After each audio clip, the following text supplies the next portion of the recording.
वळूया पुढल्या महत्त्वाच्या बातमीकडे। पत्रकार तुषार खरात यांना जामीन मंजूर झालाय।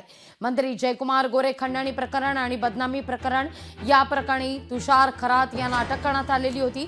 102 दिवसांच्या कारावासानंतर पत्रकार तुषार खरात यांची जामिनावर सुटका झालेली आहे। अॅट्रॉसिटी, विनयभंग, खंडणी अशा गुन्ह्यांमध्ये पोलिसांनी त्यांना अटक केली होती। याविषयी अधिक माहिती घेऊया आपले प्रतिनिधी इम्तियाज मुजावर यांच्याकडून। इम्तियाज, काय अपडेट?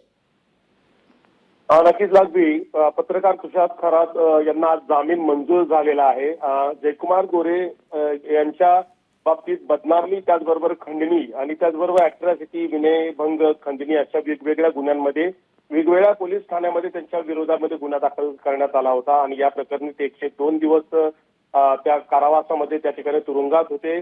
दरम्यानच्या काळामध्ये 102 दिवसाच्या या पार्श्वभूमीवर त्यांनी अटकेत असताना त्यांनी अन्य त्याबरोबर तुरुंगात आंदोलन सुरू केलं होतं। त्यांच्या बचाव पक्षाच्या माध्यमातून वकिलांनी अनेक वेळा जामिनाचे अर्ज त्या ठिकाणी मेहरबान कोर्टाच्या समोर सादर केले होते, मात्र त्यांना जामीन मंजूर होत नव्हता। मात्र आज 102 दिवसाच्या नंतर त्यांना जामीन मंजूर झालेला आहे।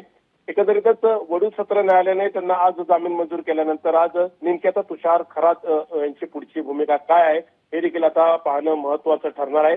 जयकुमार गोरे यांच्या विरोधामध्ये ज्या व्यक्तींनी बदनामी करण्याचा प्रयत्न केला होता त्या संदर्भात जयकुमार गोरे यांनी थेट आरोप ज्यांच्याकडून आरोप करण्यात आले होते त्यांच्या विरोधामध्ये तक्रारी देखील दाखल करण्यात आल्या होत्या आणि काही लोक आजही त्याचा कारावास भोगत आहे। निश्चित।